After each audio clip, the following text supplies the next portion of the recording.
La ville natale de Staline est presque déserte. Nous sommes en Géorgie, à une soixantaine de kilomètres de la capitale, et la zone est encore aux mains des Russes. L'armée russe qui ouvre les portes de la ville aux médias étrangers.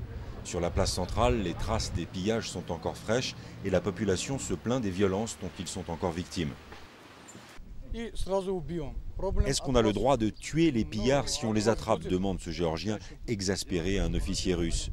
Des choses horribles se passent dans les villages, dit-il. La population est livrée à des pillards venus d'Ossétie du Sud. À Gori, pourtant, il ne reste que plus grand-chose à piller. La population manque de tout. L'aide humanitaire n'arrive pas jusqu'à cette ville à moitié abandonnée où c'est l'armée russe qui distribue du pain. Une miche par personne et par jour. C'est peu et les Géorgiens sont déçus. Ils attendaient un vrai changement après la médiation du président français.